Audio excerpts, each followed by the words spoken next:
I'd like to share something that I find curious. I haven't totally formulated my thoughts on this, but it really makes me scratch my head and say, what in the hell? What's going on here? Let me explain why in a minute. Now, first of all, let me introduce you to Hit Pause. Hit Pause is this this channel that's on YouTube, that's made by YouTube, that's supposed to help you in quotes identify in quotes misinformation. If you saw me, I'm doing those air quotes right now. Now everybody in these short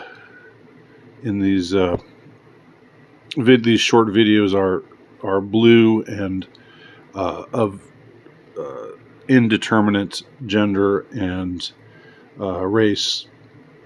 Looks like this person has a black wig over a blue cap, skull cap or something, and has a green earring. I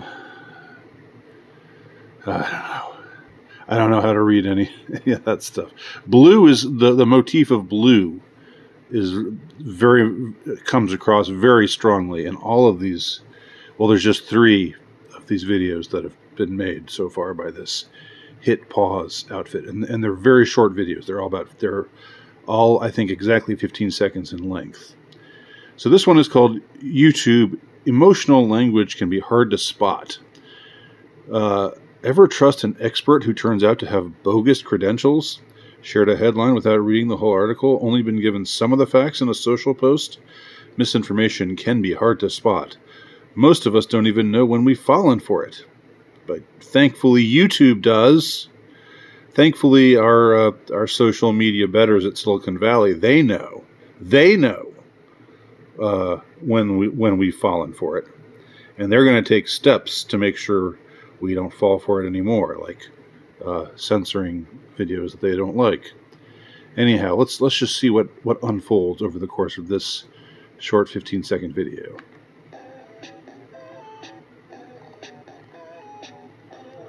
Whoa, before you fall for emotional language, hit pause and check your emotions in case they're being manipulated. Okay, so this video says, you're being manipulated when these emotionally laden words are used in articles that you come across, or in videos that you see, or things you see on the internet.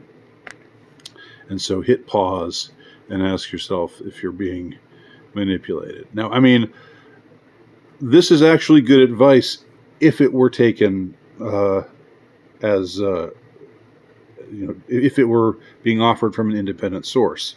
The fact that this is being offered by YouTube immediately lets us know that this is not this is disingenuous. But what I think is curious is they have over the course of this video, they have this guy come across words like let's see again. Shameful, whoa, atrocious, emotional language, dangerous. hit pause. Okay. And in the intro for this video, let me click back. Intro for this video, emotional language can be hard to spot. There was something about vile. Okay, VILE, vile. Or that was in the commercial for this, which I can't. Let me see if I can find that commercial. Hang on. All right, I found it. Now, so this is the promo, I guess, for this video that they also put out there. So, can you spot the bait? Vile, shameful, misinformation loves using heated words to get people to react. Would it get to you? Here's what I find really weird, and it makes me wonder if there's some knowingness to this, like if they're doing this in a knowing that they're being hypocritical, or if this spot is being put out by people who are maybe more innocent or unaware of these things. I remember titling an article, and the title of my article was Vile. You know what? Let me see if I can dig that one up. Hold on. All right, I found it. This is an article of mine from way back in 2012 that I published entitled Vile. Just Vile, exclamation mark. There's my old, my hero, Johnny Rotten. So I'm going to scroll down a bit just to get to the meat of what I'm talking about here. I had a particular aha moment when scrutinizing the particularly infuriating case of Liam Stacey, a young Brit who has now finished serving extensive jail time for saying rude things of a racial nature via a social network. Stacey was sentenced to 56 days in the slammer. 56 days for saying something on frickin' Twitter. Jeez. The UK really is... anyway. Totalitarianism has broached your shores, UK, and this was 10 years ago. Stacey was sentenced to 56 days in the slammer after he used his Twitter account to make fun of Fabrice Muamba, a black soccer player who suffered cardiac arrest on the field during a game. When other Twitter dwellers objected to the sentiment, Stacey apparently upped the ante, reportedly telling one duskier complexioned tweeter to go pick some cotton, as well as other seemingly unspeakable and truly shocking Archie Bunker-esque put-downs and one-liners, no doubt inducing swooning unconsciousness, if not cardiac arrest, amongst all righteously pious and properly sensitive denizens of the Twitterverse. So this is a guy who made fun of a black soccer player who collapsed from cardiac arrest, showing that these things actually did happen way back in 2012. It wasn't just after the Baj that athletes were collapsing, but it seems to have accelerated post-Baj. But anyway, that's a different story altogether. Okay, so the point that I make here it is. When one studies the stories in British newspapers regarding Liam Stacey, that's the racist tweeter in question, who was given nearly 2 months in prison for probably rude drunken tweeting. One is struck by the propensity of the writers of these stories to editorialize, quite brazenly, quite huffily, and rather inappropriately, within the confines of what is supposed to be an objective and unbiased... there's a little typo. I'll take care of that in a second. An objective and unbiased account of the controversy. They frequently drop descriptors like offensive or even vile, without quotation marks, to characterize the messages Stacey left on the Twitter account. Now, a word such as vile is on no account precise or crisply self-explanatory. A joke or sentiment thought by one man to be vile might well be no big deal to another. I don't mean to defend Stacey's comments in any way, only to point out that calling them vile in a news story, journalistically speaking, is an abomination. A writer of a news story is supposed to give us the facts of a given case and let us decide on our own which moral to draw, rather than pull us by the hair and manipulate us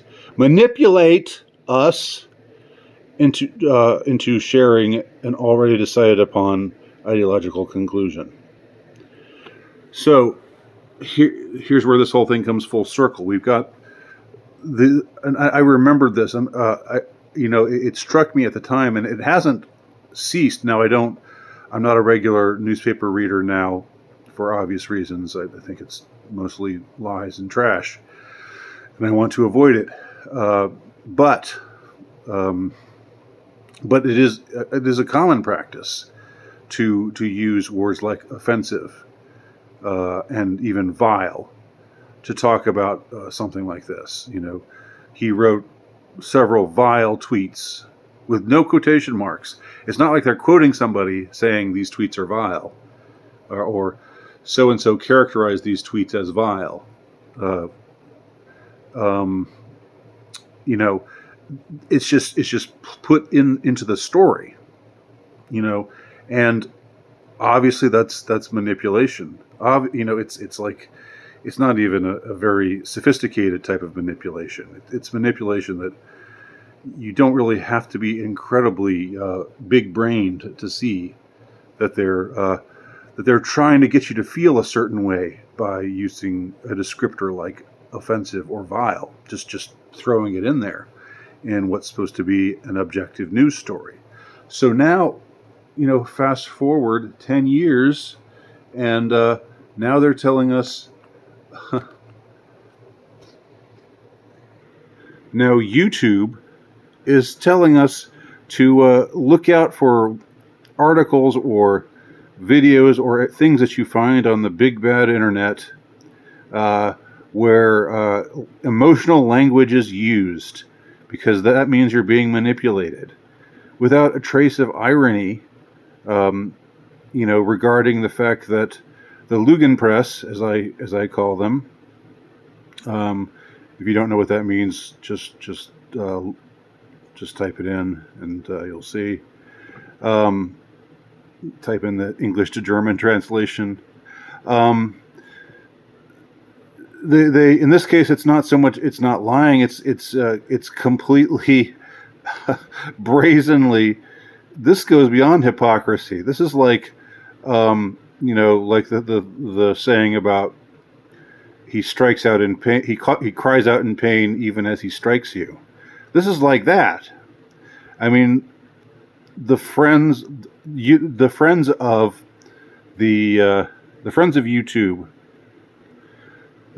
and Silicon Valley, and the mainstream media, it's common for them to use emotionally laden words in news stories.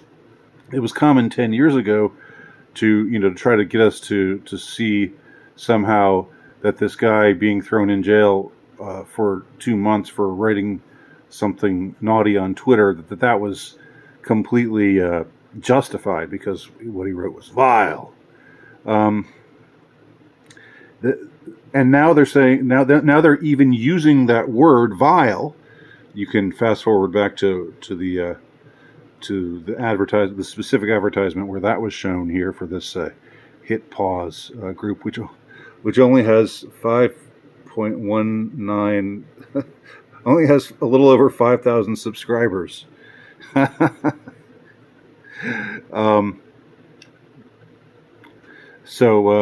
Anyway, that they would inveigh so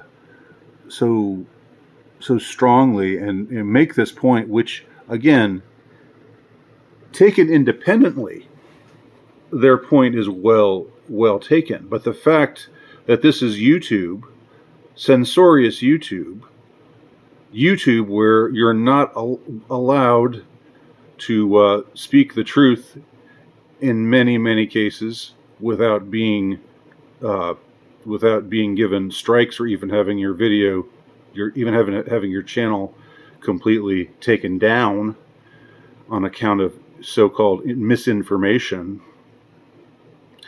This is just a little rich. I mean, where do these people get off?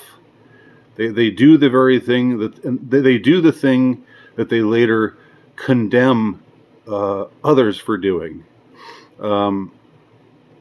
It just doesn't get much more brazen than this. So, what do you think?